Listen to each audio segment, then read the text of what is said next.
میں ہمارے لیے آپ دیکھ رہے ہیں میرا چینل۔ دبئی میں پاکستانیوں پر زمین تنگ کر دی گئی، بڑی بے دخلیاں شروع ہو چکی ہیں۔ ایران یو ایس کشیدگی، پاکستانی شیعہ کمیونٹی کیا سچ میں عین نشانے پر ہے؟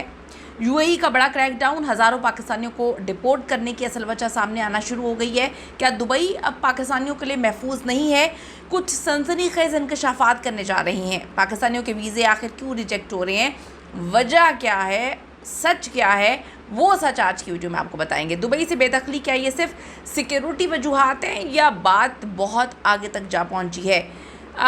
کیا ایران امریکہ جنگ کا ملبہ پاکستانیوں پہ گرا ہے؟ آج کی ویڈیو بڑی امپورٹنٹ ہونے جا رہی ہے ان لوگوں کے لیے جو وہاں پہ موجود ہیں یا جو یہاں سے وہاں پر جانے کا ارادہ رکھتے ہیں۔ ریکویسٹ ہے چینل کو سبسکرائب کریں، ہمیں آپ کی سپورٹ کی ضرورت ہے اور آپ نے ویڈیو کو آخر تک ضرور دیکھنا ہے۔ دبئی خصوصاً یو اے ای کی پوری بات کر رہے تھے۔ پاکستانی خاص طور پہ جو شیعہ کمیونٹی ہے ان کی بے دخلی یا ویزا مسائل کے حوالے سے بہت زیادہ پیچیدگیاں اس وقت سامنے آ رہی ہیں۔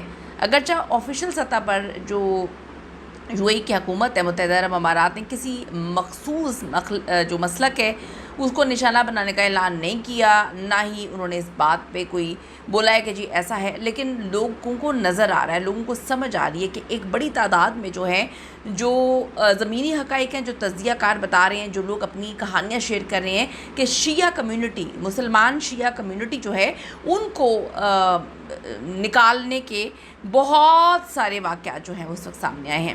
ہم اس پر بات کر رہے تھے، کچھ اشارے ہیں۔ ایران اور امریکہ کے درمیان جو بڑھتی ہوئی کشیدگی ہے اس کا اثر خلیجی ممالک پہ تو پڑا ہی ہے، یو اے ای پہ بہت زیادہ پڑا ہے۔ پاکستان سے ایک دم انہوں نے پاکستان سے جو ہے ادھارا مانگ لیا، جو پاکستان نے لیا ہوا تھا پاکستان نے چلیں جی واپس کر دیا۔ یو اے ای اپنی سلامتی کے حوالے سے انتہائی حساس ہے اس وقت۔ ایران کے ساتھ تعلقات، جب بھی ایران اور مغربی ممالک کے درمیان کوئی بھی تناؤ پیدا ہوتا ہے تو یو اے ای جو ہے اس پر بڑا اثر ہوتا ہے اور اس بار تو بہت زیادہ اثر ہوا ہے۔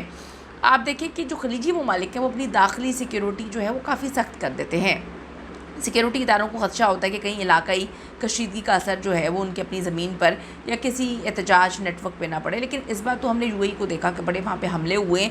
سب سے پہلے انہوں نے ایک چیز کی ہے کہ جو بھی حملہ ہوا ہے، جو بھی جگہوں پر نقصان پہنچا ہے، بڑے بڑے ہوٹلز کو نقصان پہنچا ہے، لوگ وہاں پر بیسمنٹس میں قید ہو گئے تھے، لوگوں کو سختی سے ہدایت کی تھی کہ آپ نے کسی صورت یہاں پر ویڈیوز نہیں بنانے، کسی کو حالات نہیں بتانے، کوئی واٹس ایپ میسج نہیں کرنا، کوئی تصویر شیئر نہیں کرنی، جو یہ کرے گا اس کو نکال دیں گے۔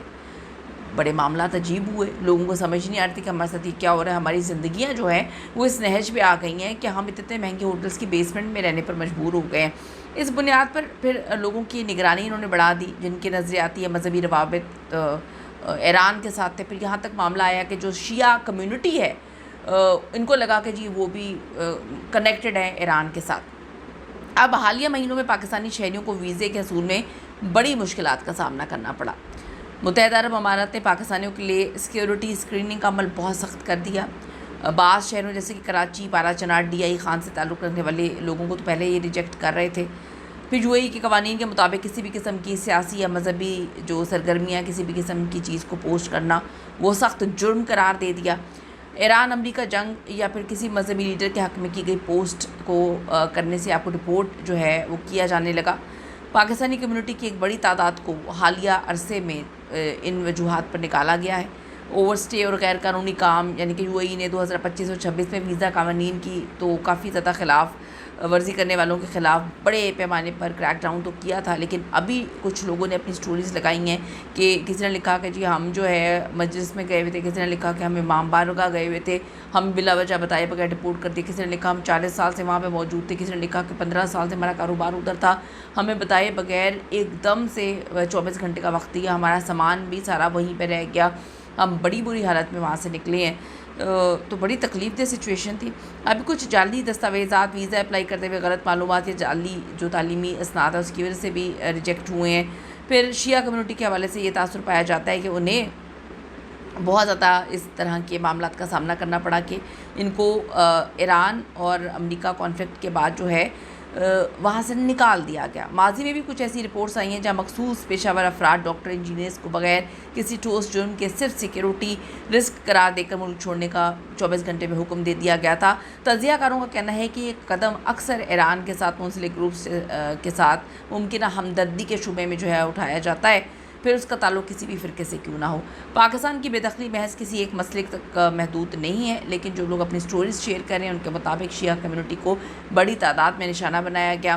کچھ لوگوں نے کہا کہ ہم نے تو کوئی چیز شیئر بھی نہیں کی تھی، کوئی واٹس ایپ گروپ میں کوئی میسیج نہیں کیا تھا، ہم تو 40 سال سے وہاں پہ رہ رہے تھے، ان کو بھی جو ہے 36 گھنٹے کے اندر رپورٹ کر دیا گیا، ان کے کاروبار تباہ ہو گئے، بہت عجیب سچویشن ہو گئی۔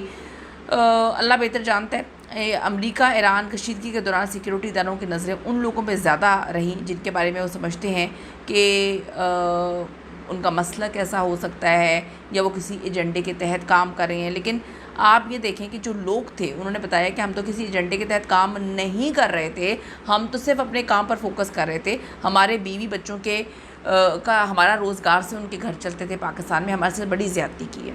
میں پھر یہ بات بولوں گی، جس بھی ملک میں رہیں وہاں کے قوانین کی پاسداری کریں، یہاں پر فرض ہوتا ہے، لاگو ہوتا ہے، ایتھکس بھی یہی ہوتے ہیں کہ جہاں پر آپ رہتے ہیں وہاں پر اگر آپ کو وہ ملک برا لگتا ہے، ان کے نظریات سے آپ کو اختلاف ہے تو پلیز چھوڑ دیں، لیکن اگر وہاں پہ کوئی رولز ہیں اس کو فالو ضرور کرنا چاہیے۔ اس پہ اپنی قیمتی رائے ضرور دیجیے گا۔ See you in the next video.